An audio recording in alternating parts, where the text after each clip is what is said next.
Yeah, this the bunker. This the bunker. Welcome to the bunker. This the bunker. Yeah, this the bunker.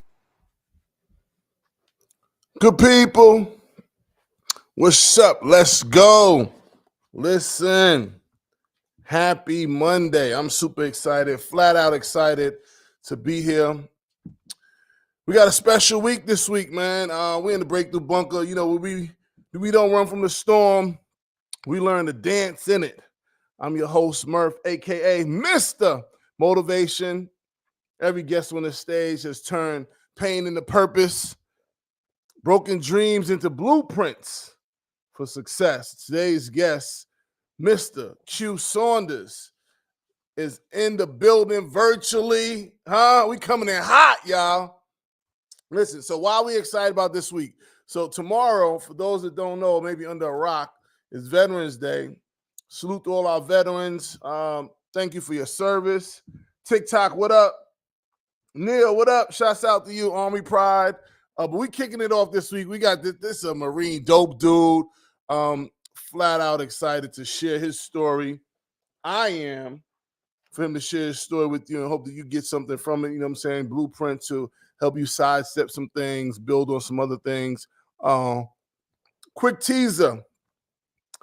From the front lines of the Marine Corps to the front rows of the classroom, Q Saunders has made it his mission to serve with purpose. A youth mentor, educator, and community leader, he brings military discipline and heart-centered leadership to every young life he touches.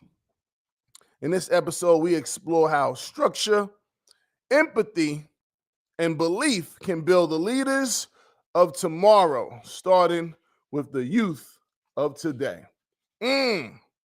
Listen, I hope y'all ready. Now, I say it's a whole week because we got a whole lineup tomorrow. Delonica Boyce joins us, Army Pride. Wednesday, we have, who's that? I think, is it Corey Stokes? Corey Stokes repping the Air Force. Who am I missing? Dion Nally started, I think it's on Friday. I'm missing one person. Who am I missing? Hold up. Don't fight me, y'all. I got to go to my IG. I did a post today. Mr. Motivation. Who am I missing? Oh, Amy Morris, another Marine. Amy, what up? Super excited for her to be on. So listen, let's get into it. 3, 2, 1 with Murph, where I share 3 thoughts, 2 quotes, and 1 prompt or question I have for you. My first thought, true leadership begins when you stop commanding and start connecting. Whew. Let me tell y'all, this speaks to me, right? I remember I left the military, I transitioned out, I went into teaching, and, I was still on my staff song, and I'm teaching middle schoolers, and they wasn't really receptive to and I'm thinking well, I got my structures in place, I got the Doug Lamar practices and strategies, but when I sat back, I realized, these dudes, 95% of my scholars is come from household with no father figures, no men in their lives disciplining them, coaching them. And here I am, insert stranger, thinking I'm supposed to just change the game. I remember like it was yesterday, Thanksgiving, that first year, I had to sit back and I had to reflect on what am I doing wrong? How can I do this different? And it dawned on me, I didn't really connect with them. You know what I mean? Like why am I here? What have I done or what have I overcame or where's the connection? Where's the synergy? And I had to regroup. Came back in, I said, listen, y'all, this is who I am. I'm from where y'all from. We got similar backgrounds, lost my father to gun violence, yada, yada, yada, yada. Led with my story. I should have did that in the beginning. So when it says stop commanding and start connecting, and I'm talking to a lot of my people who went into education, who are in education, you may be struggling with, really connecting with your scholars. You got to take a look back, hold the mirror up, reset and reflect. So love this. Love this. A book comes to mind, Simon Sinek, one of my virtual mentors, Leaders Eat Last. Leaders Eat Last explores how great leaders build trust and loyalty by putting their people first, creating environments where everyone feels safe, valued, and inspired to work together toward a shared purpose. Number 2, your purpose isn't found in what you escaped.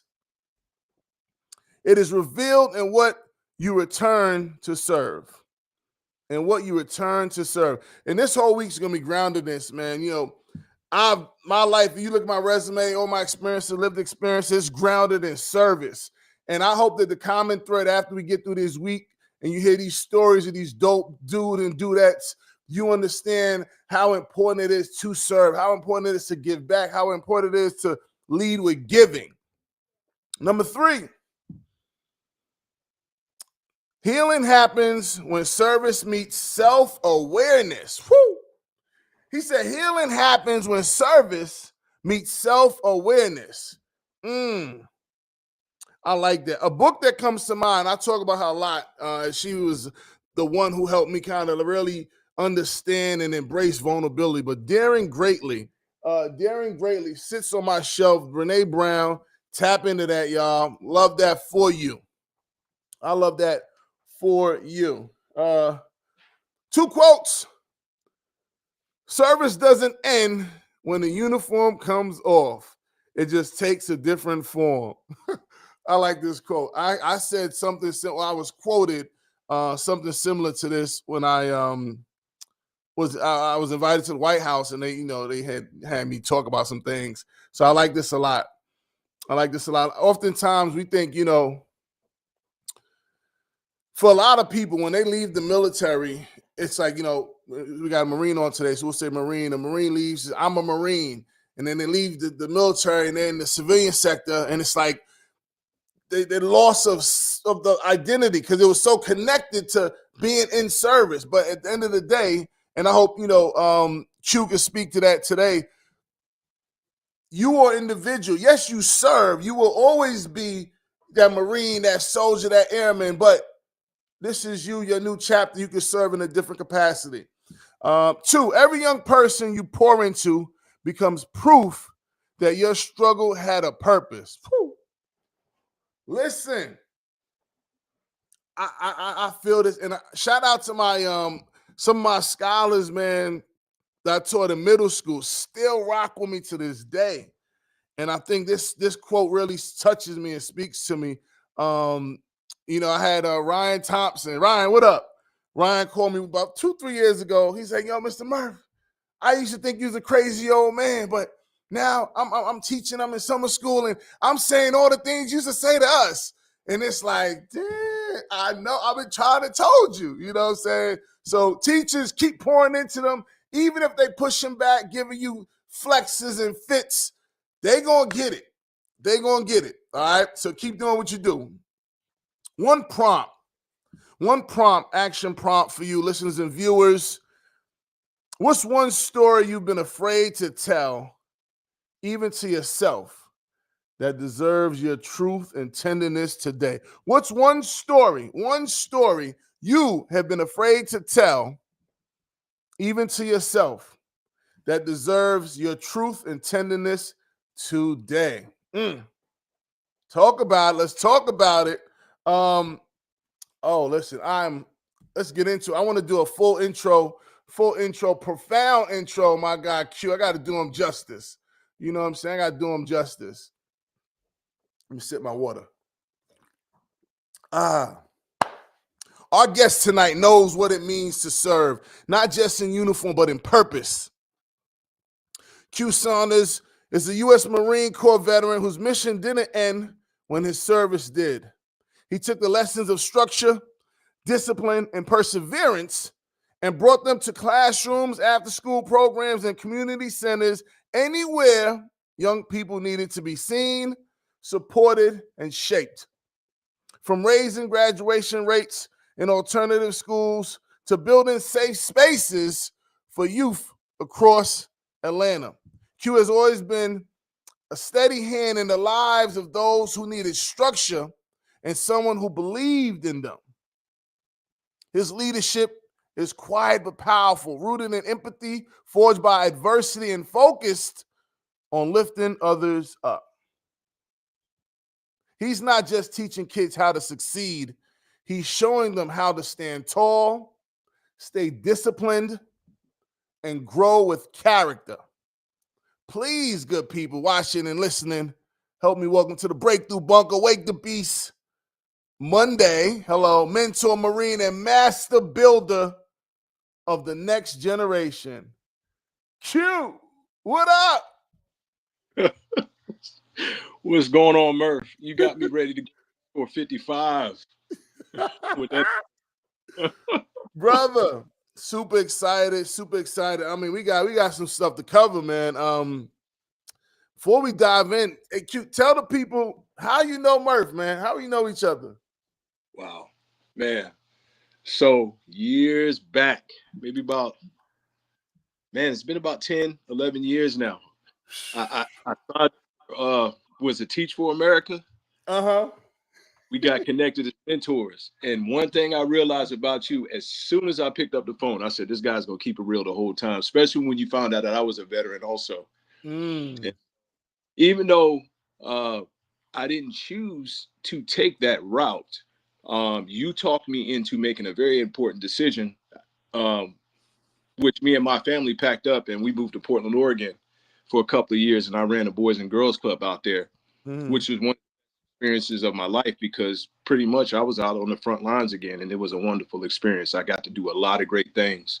And I appreciate your tutelage, which helped me make that decision, Oh man, that's just super dope, man. Let me tell you, when I so ladies and gents, what Q's referring to, I used to do recruitment for Teach for America, and I was recruiting veterans to join the Corps and asking them to commit to serving an but serving 2 years in low-income communities in the capacity as an educator. And I was one of those recruiters, man. I'm like, don't sell me no dream, So I ain't want to sell you nothing. I'm be like, listen, this is what it is. You ain't getting paid buku bucks, but you're gonna be able to continue serving in a different capacity on a different type of front line. And for me, it was just connected with dope dudes like you. Like you said, he didn't even do the Corps. He went a different route, but 10 plus years later, we still connected. And we talk about that. Stop commanding, but it's connecting. And that's on a whole nother level, man. I'm super excited you got to experience that in Oregon. And we could probably unpack that some more. But Q, I want us to go to the beginning, man. And here's the beauty about this platform for me. I get to break bread with my brethrens on levels we haven't even done yet for some of our guests. But how was your upbringing, man? Where you grew up at? You had 2-family household, single parent. Talk to us. Well, it started off as a, I grew up in a pretty well-knit family. And then unfortunately, so I grew up in Richmond, Virginia, Okay. Maybe 14. And, unfortunately, my parents got a divorce. My mother and, who I thought was my biological father was actually my stepfather. And we could unpack that some more if you would like. But me and my stepfather still have a great relationship to this day. But we ended up moving down to Atlanta, Georgia. My mom moved me, my sister, and we had custody of my little cousin down to the Atlanta area. And it was one of the quickest transitions and one of the biggest traumas that happened in my life. So I've been in the Atlanta area ever since then, with the exception of living in Portland, Oregon for a couple of years. Check. But all right, Q. So, wow. Okay. Let's. I ain't think we was gonna peel onions back this early, but let's start here. Let's hang out here. So, mom, dad, married, divorced. So, how did you find out about the biological and stepdad situation? So, you see me now, and my stepfather's a light-skinned guy, and so it started. And it's kind of funny, but I would always ask, Dad, why am I dark skinned and why am I this complexion and you light skinned? And maybe around maybe 9 or 10, maybe 11, I finally got the answer because I kept asking those questions. My grandmother used to call me really, curious. Matter of fact, my nickname Johnny Quest around that age. I would always be out there trying to investigate something. And so, my mother sat me down in the room and she broke everything down, which was very confusing to me, and my biological father, unfortunately, has been incarcerated since 1988. I was born in 1983.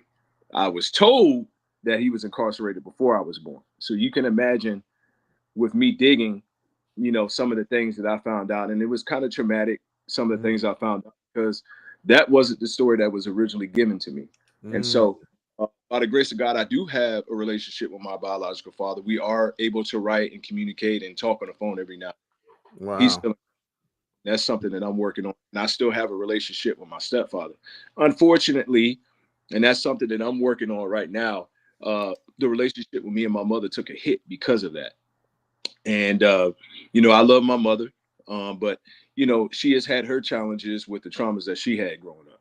So, I'm going to support her, but at the same time, sometimes within our family, those are some of the people that, we have to love them a little bit more by holding them accountable.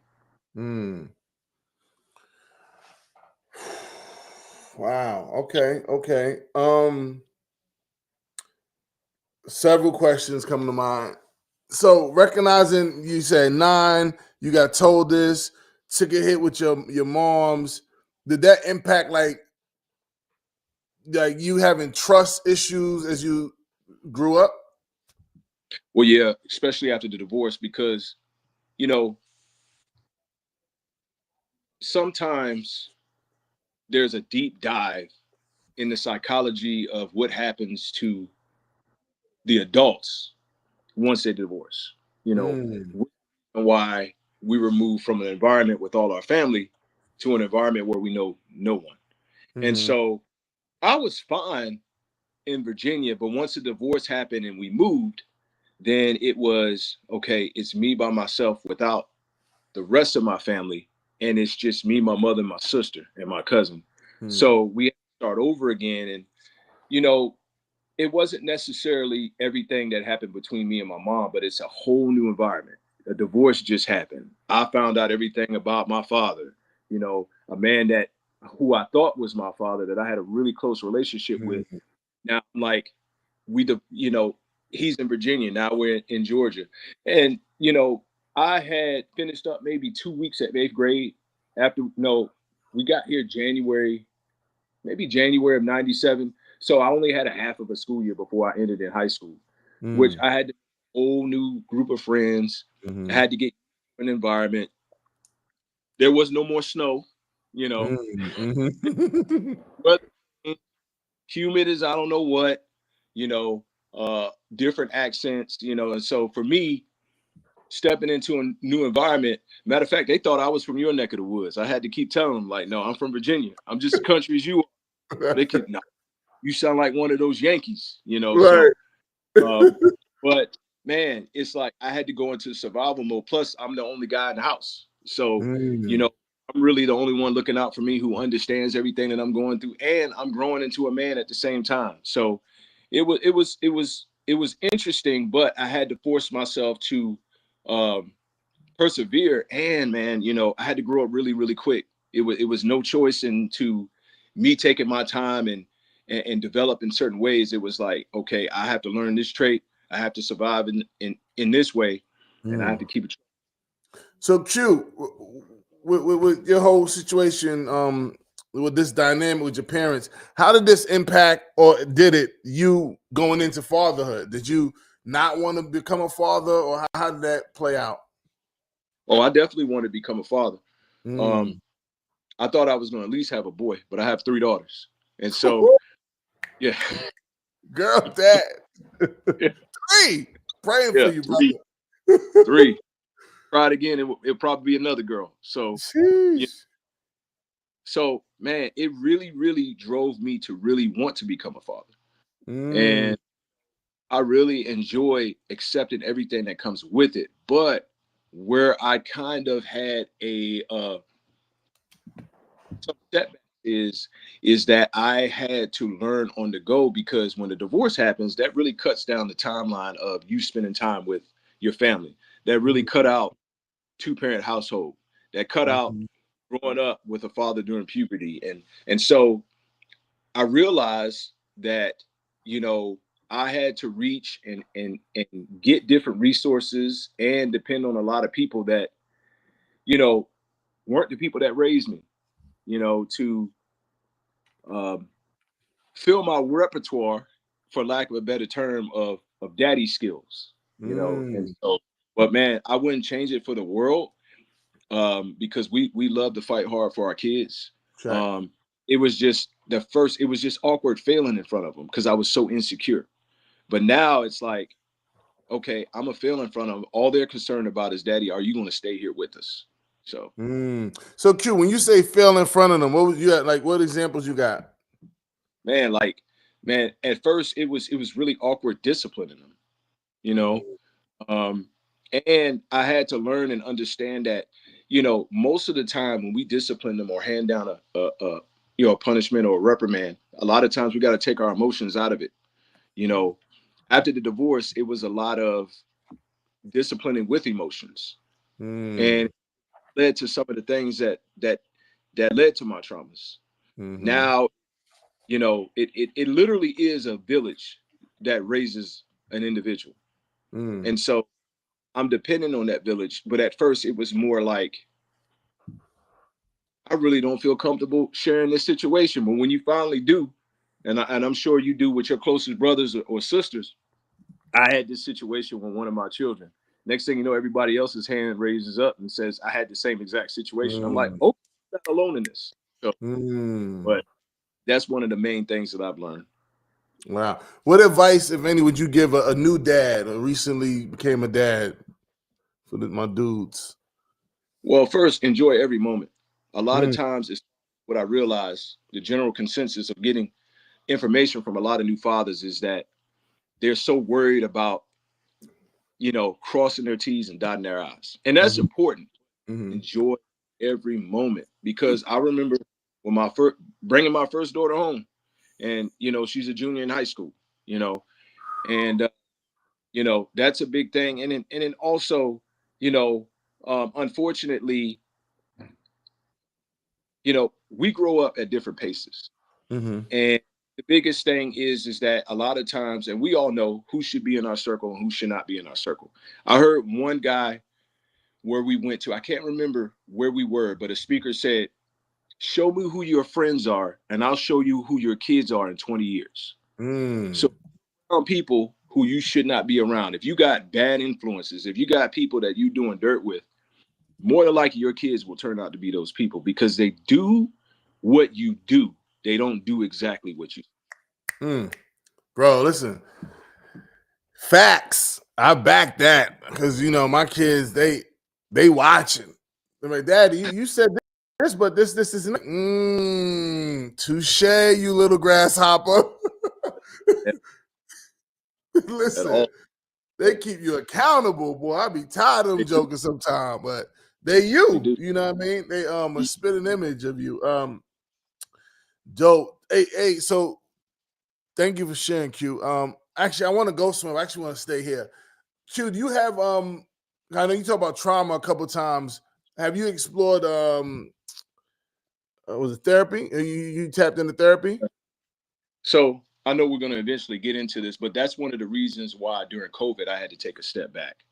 And what I Mm, mean by, unfortunately, during COVID I got real sick, and so I was real heavy. So I had to drop a lot of weight, and also, um, as successful as I was out there in youth development and in the military, or, you know, in other avenues that I've done out in the world, I took a step back from my family. And mm, so, in this season, what I've been doing is that, like, I still work, you know, I still do part-time work with the youth, and a transition next year to something full-time or something, probably, and I'm sure we'll rap about it offline, but, mm, um, you know, I still am in touch with the youth. I'm still doing work with the youth, but my family, I I neglected my family. And so um, one of the things that I had to realize and understand that it is okay to take that step back. And one of those things that I've done, actually a few very fortunate events happen. And as far as therapy and as far as retreats, like Share is a very, very popular because in the Marine Corps, I did unfortunately obtain a minor brain injury. And I think anybody in the service, when we come out, we have some type of service connected disability, Okay. and so there's Share, there's Camp Southern Ground. I was fortunate to go down to Jacksonville, Florida, to this program called the Eisenhower Center to do some work. And, I love going out, giving that information to, share with other veterans to let them know that this is available for you, because a lot of times we don't want to open up and talk about some of the issues that we go through.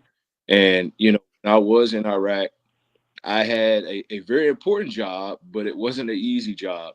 And that led to, some stumbling and me staying to myself when I returned home. So, I think one of the most courageous things that anyone can do is go to therapy, because I tell people to go anyway, because they say nothing's wrong with me. I say, well, go to therapy. They'll find it.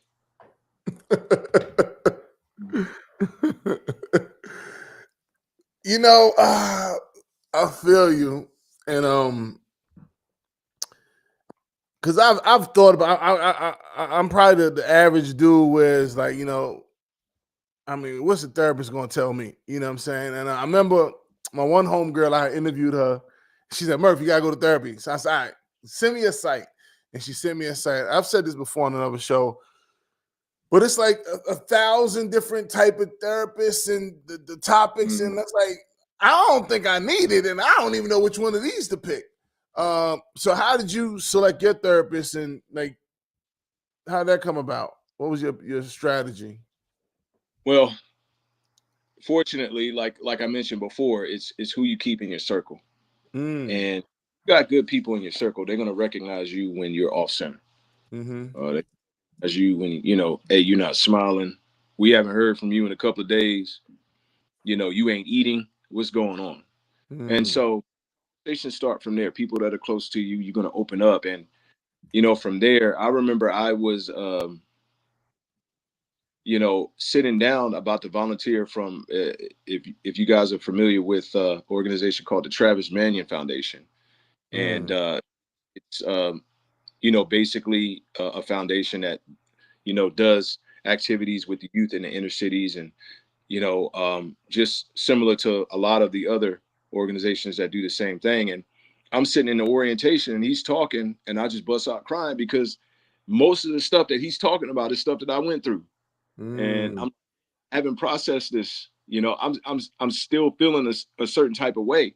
And so that was my key to my first I think it was Share. And each one of the places that you go, they have therapists there because they know some of us don't want to go. And so they have on scene because they want you to see and get familiar. So when you go back out there, you can say, hey, I've dealt with this therapist on these things. So you can get familiar with the titles and you can know what to look for, so you can feel comfortable, or you can get pointed in the right direction. But that's really how it started off, just word of mouth and people just hearing about me saying, hey, I would recommend this because I've been there myself. Wow. So Q, having been through the process, this journey, why do you think it is that, dudes don't want to go or don't open up? What do you think is grounded in? Well, us as men, it's I don't know if it's unacceptable or it's not accepted. I don't know. It could be anything, but I know it's hard for us to open up anyway. In going to the military and coming back home, it's hard for us to open up about what we did or and so I just think that it's usually the misnomer is that it's unpopular. Like, what's the running joke? Don't tell your girlfriend or your wife anything because it could be against you. I think a lot of guys feel that way. And it's not that it's all the way true. I think it's mostly because we haven't been taught how to do those things. One of the things that I realized is that, I had to work on a lot of emotional intelligence, because I would get stirred up just by simply just telling a story. They say, well, describe a dream.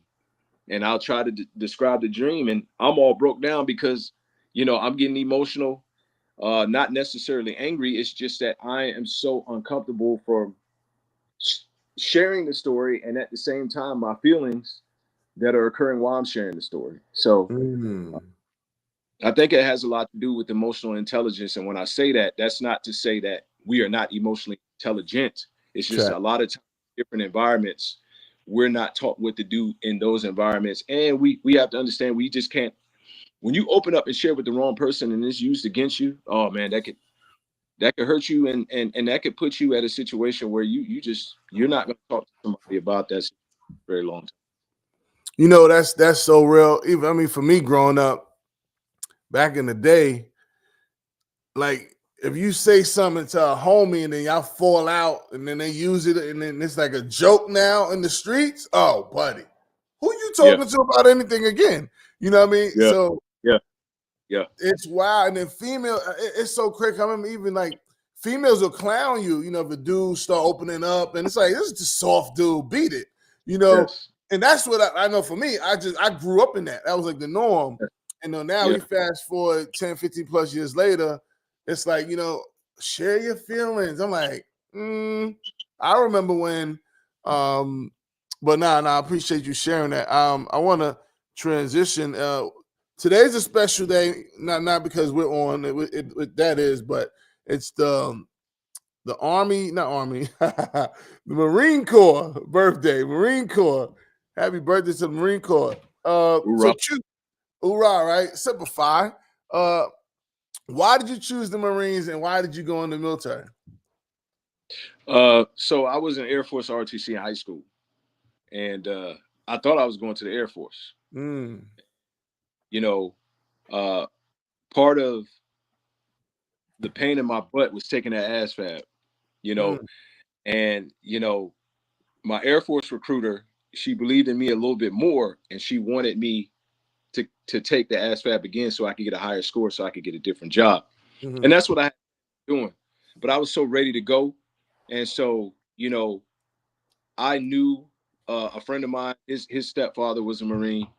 And I really didn't have much information on the Marine Corps other than I was just ready to go somewhere, because I had to get out of the Atlanta area after I got out of high school, or else bad things was going to.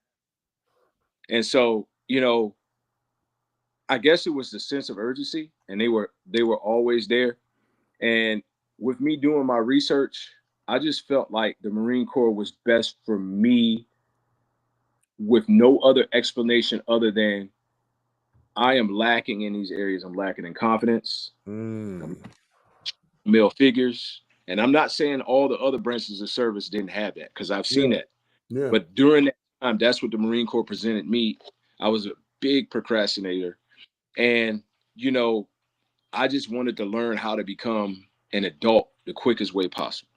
And, I signed up.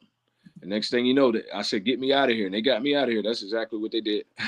Wow. Yeah.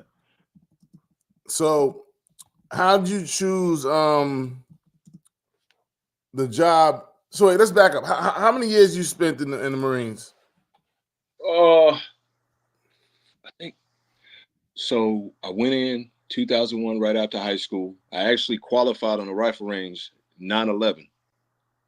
So wow. gonna go somewhere. And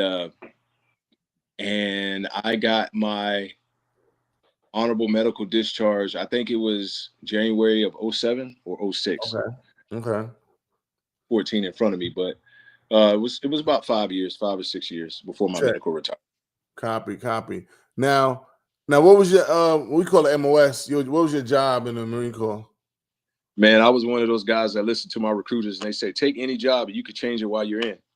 And so I said, give me food service. Give me food service and I'll go. And food service was a cool job and stuff like that, but I was also at the time a reservist. So, you know, you in boot camp and everybody knows their funny boot camp stories. And, you know, we would always get these recruits that say, my recruiter told me this, my recruiter told me this. And I remember my senior drill instructor had us on the quarter deck just burning everybody. Who else recruiter told him this? Who else recruiter told him? All right, I'll just stay food service. So, but around the time when, you know, President Bush looked at that camera and told Saddam Hussein he got 24 hours to get out of the country, that was that our unit switched everybody over to mortuary affairs. And we first mortuary affairs unit outside of Marietta, Georgia, in the Marine Corps. I think in the Marine Corps history. Shout out to the Army. The Army actually trained us to do the job. And that's to go to Iraq to do. I was a mortuary affairs specialist, or what they call PRP, which is personal retrieval platoon, I believe. So let's hang out there. What does that entail? Mortuary affairs in the Marine Corps. Man, so you know, well, just to keep it 100, you know, when you have people who pass away and they fall, you know, in war, you know, on in theater, you know, you have to have, you know, how does that family get closure? How do those bodies get back home? How does that flag, or, you know, when you guys see on TV the casket with the flag wrapped around, how does that get from point A to point B? Well, we're the ones, you know, in theater or in combat, we're the ones, and you know, we got to provide our own security, and we had a from, you know, the MPs or whoever else was attached to us to go out there, but we got to go out there and we got to retrieve the fallen, and that's all branches of service. And sometimes that is, you know, some of the contract workers that work with us, some being a surgeon, you know, but we're the ones who start that process before they send it off to Kuwait, and then they do their thing at Kuwait, and then, you know, from Kuwait, you know, the family gets closure by receiving, you know, the body of their fallen loved one from there to, I believe it's Delaware. Wow. So, I mean, you didn't sign up for that. You kind of got converted over to that. So how'd you feel Yes. about that? Did you welcome this new thing? You know, in the military, that was that word, voluntold. Voluntold. Voluntold. That's exactly what it was. But closure I got from it was, man, God is not going to put me in a situation where what I can't handle. And so what got me closure is that if there's some type of closure that the families can have from this, then I'm gonna do this job to the best of my ability. I was actually the scribe, where, you know, it was my job to, you know, put in detail any and everything that, you know, unfortunately happened to the individual, and file it away. And also, you know, you got to be hands-on in the situation too. You know, the body has to get somewhere, and there's not no robots out there that you know, or AI that's handling the situation yet. So, you know, we had to do. Wow. I know one other dude, my man, he was mortuary affairs, Army, and then I got a guy that owns a funeral home. But other than that, it's like that like happens, but it's not really spoke of. Yes, it's a tradition, or a lot of people very superstitious about it. You know, we didn't go there broadcasting what we did. You know, a lot of people, I mean, it's spooky to some people, and I understand why. You know, like you're standing next to someone, and next thing you know, I'm mortuary affairs, and you know, they're like deuces. Right. Sheesh. Question for you: what moment, breakthrough or breakdown, shaped your path? What moment, breakthrough or breakdown, shaped your path? We're referring to military, or just We go either way. Yeah, whatever you want to share. That's a good one, Murph. Man, other than my faith, I think it was I think it was that experience in Iraq, because, you know, your job is to be in touch with death every day. And it puts some urgency on things. I always at least have an additional one or two perspectives, simply because that experience that happened over 20 years ago. Mm. Because, like, you know, if you can't find the motivation to do something, there's people that don't have motivation simply because they're no longer here with us. Mm. Mm. That's real talk. Yeah, yeah. Huh. Now, speaking of you, motivation, you pouring life into young our youth. How did that I guess what inspired you to want to go that route? Man, one, I think it was kind of by accident. You know, I've always, so going back to the beginning, you know, or what we talked about, my upbringing, you Mm-hmm. know, when that divorce happened, I was very vulnerable as a child. So Mm. a lot that I worked with, I could relate to. And, it would be, whether it would be in high school, whether it would be at work, whether it be at church, whether it be at any job that I worked at, I was always the one, hey, Q, you have a story for this kid, go talk to him. Mm. If I did talk to him, a lot of times, you know, the youth, one of the biggest things you'll realize is that they really don't care what you know until they know that you care. Mm. And how do they know that you care? You got to be vulnerable. Kids are so smart, man.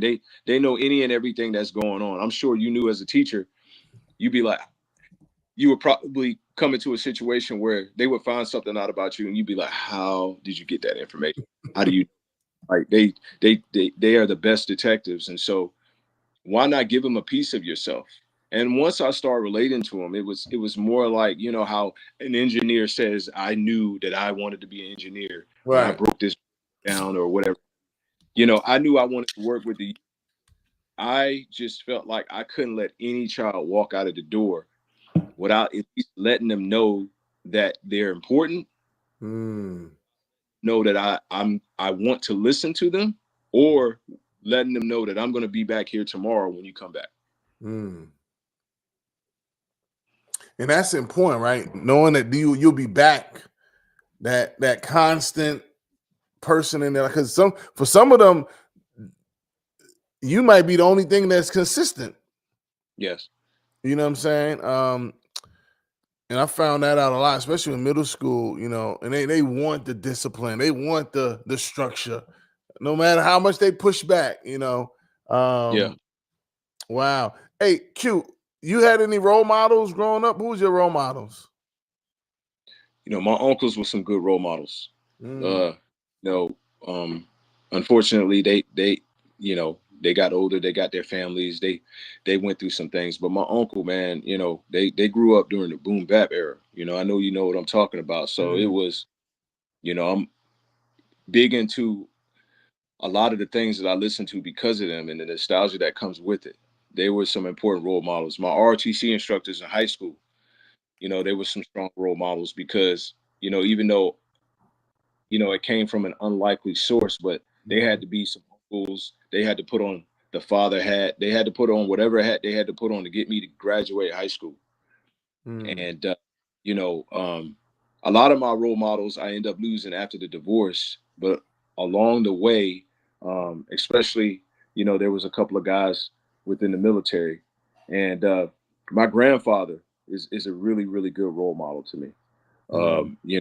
My stepfather too, of course, because man, it's not a lot of guys signing up to take care of kids that are not theirs, and to each his Mm. own. But still, to this day, he calls me his son. Wow. And sometimes I forget that I'm not his biological. So Mm. I've had to have a lot of guys step up and pour into my life. Wow. Q, do you have, mentors, or have you had mentors along the way? Uh, yes, Yeah. some people that I mentioned. Um, you know, I have a couple of my brothers right now that are pretty good mentors to me. I still have one of the guys that were a few ranks ahead of me in the Marine Corps that pretty much took me under his wing. Mm. You know, one is retired. If I'd have stayed in, I'd have been retired by now. And it's still in. And, you know, it's funny that you say that because you said take me under their, you know, under their wing. Man, it was about 2 years ago. I was just down and out. And it was one of those phone calls where it was just like, I don't, it wasn't me saying that I wanted to give up, but it's just like, man, life is very hard. Man, when I say that these guys stopped everything that they were doing, and, you know, before I can get up and go upstairs, there's a knock at my door. So I had a really good, he's like a, you know, master gunnery sergeant now, but I had a really, really good sergeant and a good corporal that I still keep in touch with to this day that are mentoring me. I'm talking about, it's the whole nine. We talk about finances. We talk raising kids and, you know, any type of current event that may be affecting me or I may need to have a different perspective on. Those guys are there for me. That's dope. That's dope. I mean, like you said, your circle's everything, man. I think us as dudes, we kind of hang out in these silos and like figure it out and struggle alone. And it's like, I just tell my man, don't hit me. No, don't hit me when you're going through it. I got you. You know what I'm saying? Like we gotta have each other. So that's really dope. You have that.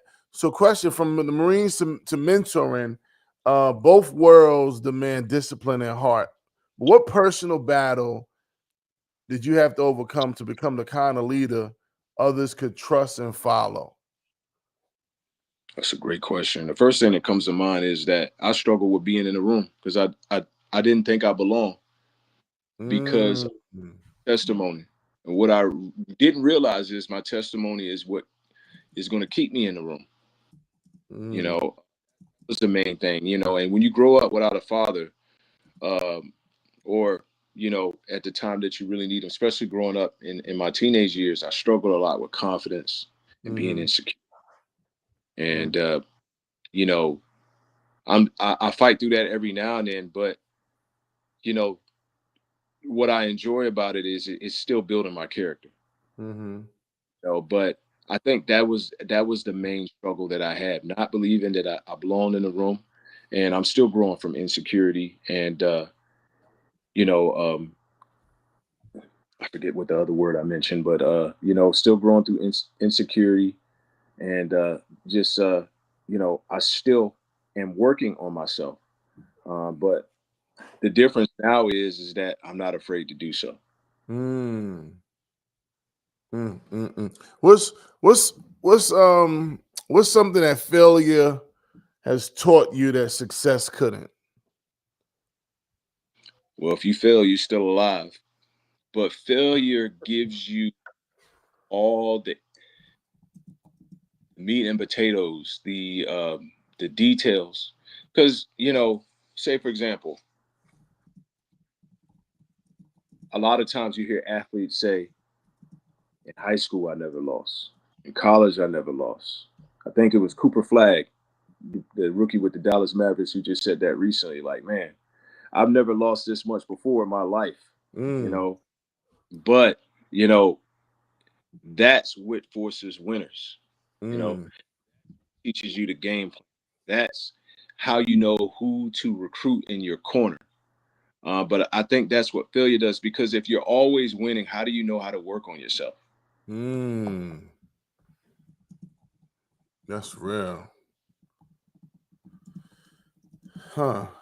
How do you know how to work on yourself? And I always tell people, go ahead, Q.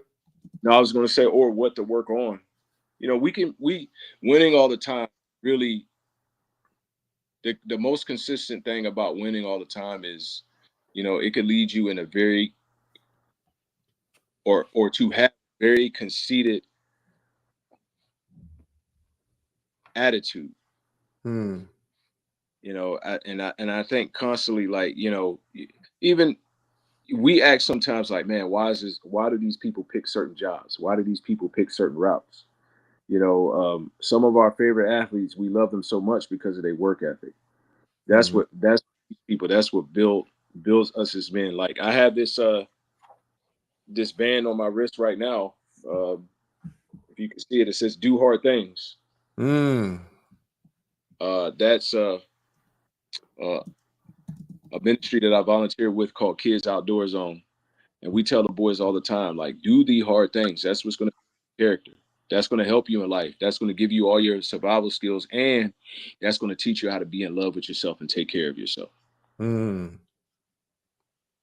And Q, I know we doing good on time in my book, but tell me about you was talking about the tattoo you got. You got a tattoo. You a tattoo guy, right? Yes. What's that artwork you got? Yeah, we was talking about it. Talk to us about that. I think that was pretty dope. Which one? The one about remember you text me what is it? Oh yeah. I can all do all things. Yes. So Philippians 4:13, I can do all Yeah. things strengthen me. And I have another one here, real men reject passivity, accepts responsibility, and they lead courageously. Mm. Well, you had to text me that. I like that. Matter of fact, so since we're on quotes, you got this one quote talking about it. You said this is your go-to. Hard work outworks talent when talent fails to work hard. Yes. Yeah. When you're out on that court and you're getting dragged, and you need to get defensive stop. Man, Man. like that has been my philosophy because a lot of times I had to be the one to work harder. Mm. And it could be lack of resources. It could be a lack of athleticism. It could be a lack of a lot of things. But I've always found myself in positions where I've had to work hard. In the beginning, I'm like, man, this is not fair. It's not fair. But I've learned to appreciate it because that's my path. But also at the same time, you know, I've learned a lot about myself through hard work. You Mm. know, Mm-hmm. you know, procrastination is not going to change if you're not a hard task. Check. Another thing is that, man, it don't matter what we doing, somebody's always watching. Mm. And a lot of times I may get recognition or you know somebody may trust me just depending on my attitude when I come to work. Now they may have not known what I said in the car or what I said about them behind their back. but but my work, fortunately it speaks for itself. And so, you know, talent is something that is God given, but Mm. hard work, you know, is something that um, activates our talent. Mm. Hmm. I like that. Um, I got one or two more. So I teach at the Consigment Community College. Shouts out to QCC. So hopefully my students are tapping in. So my students, come whether just left high school, first time in college, or started college, dropped out, coming back, or took 10 years off. What advice, if any, would you recognizing your lived experiences, would you have for my students tapping in? Who are unsure what's next, still trying to figure it out, what would you tell them? Well, the first thing they got to do is examine their circle, Mm, examine people that are around them. And it's tough because some of your circle can be loved ones. And I'm not saying that you immediately start cutting people off, but there's some hard conversations that we need to have. mm, There is some, in this season, I lost two best friends. Not, they're still here, they're still living. But what I realized is that I had anchors in my life simply because I thought that, the whole blood thicker than water thing is not always true. We got to be true to those who are true to our success. Now, you mm, need to be pouring into other people also.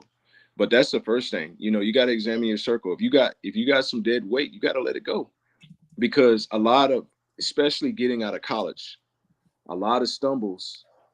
It's not really the job hunt. It's not really, I mean, it can be, but I mm, think the thing that I hear from a lot of people that are younger is the fact that or if you do research and you start digging into their life, is that they're around people who are really hurting them, leeches, taking all, and then two, work on confidence, work on being in environments where you're constantly building yourself, go to the gym, do something different, try new challenges, because those are the things that are going to keep us sane in the times where, we might be in between jobs. You might have a family situation. You might have a tough project at work. Don't be afraid to step back and still discover yourself, and then also, love on yourself.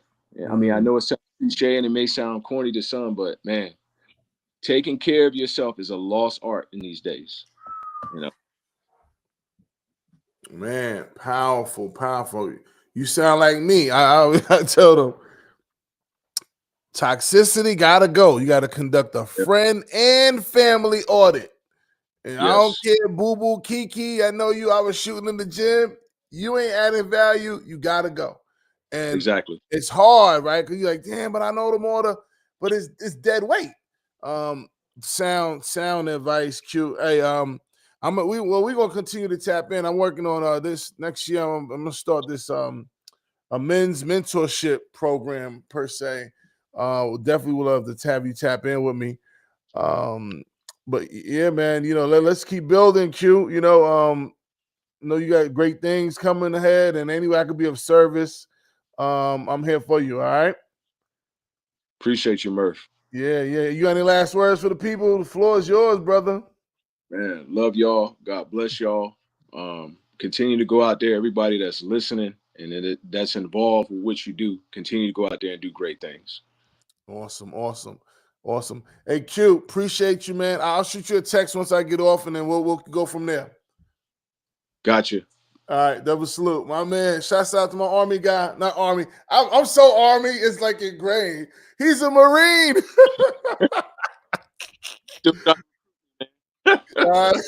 Well, man. Yo, that's my G.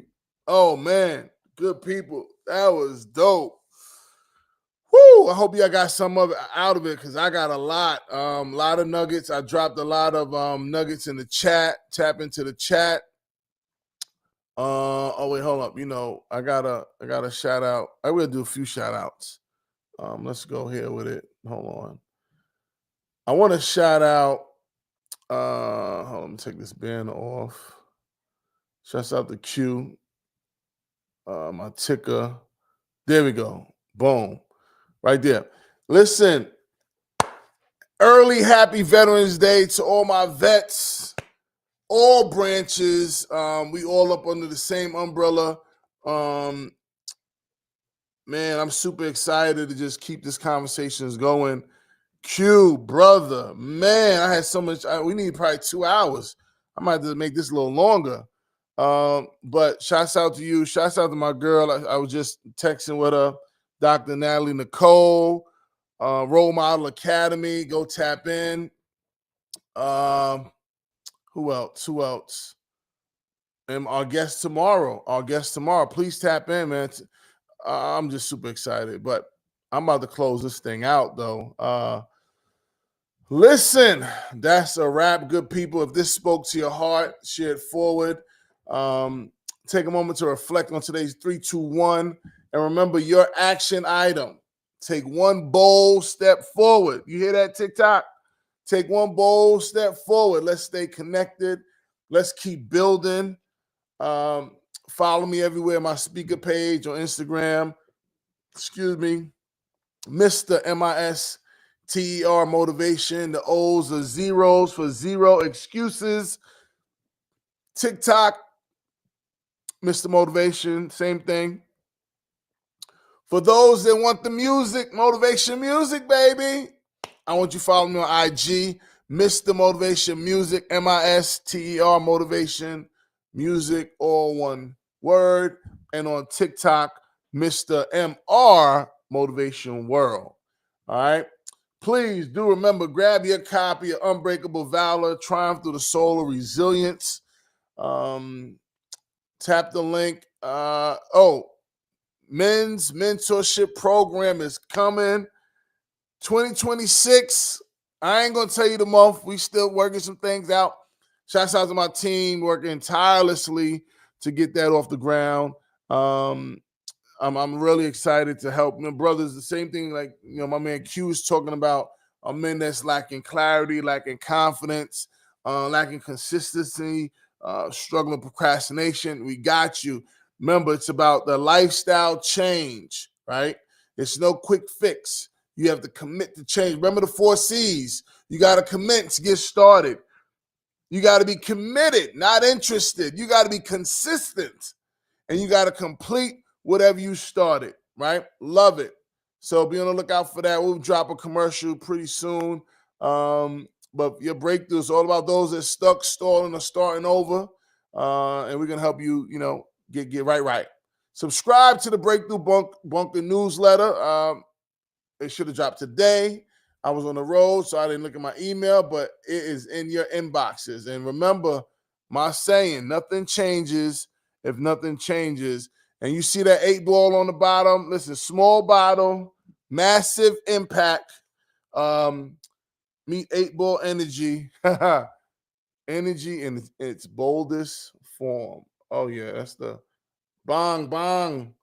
Shouts out to 8 ball, man. We have an event in New York on Saturday, and I think it's Long Island. I'll get the information. I'll put a post up.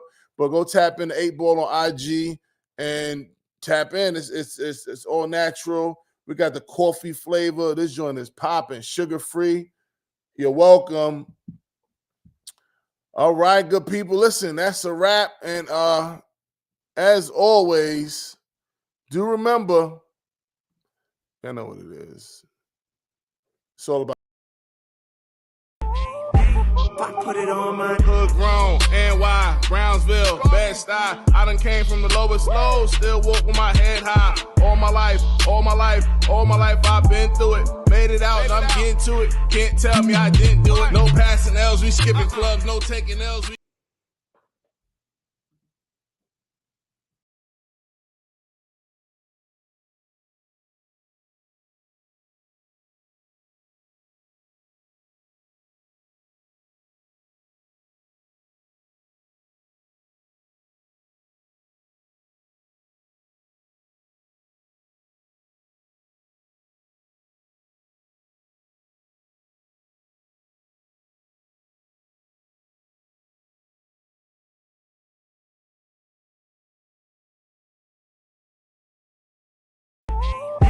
I put it on my hood grown, NY, Brownsville, Bed-Stuy. I done came from the lowest low, still walk with my head high. All my life, I've been through it. Made it out, and I'm getting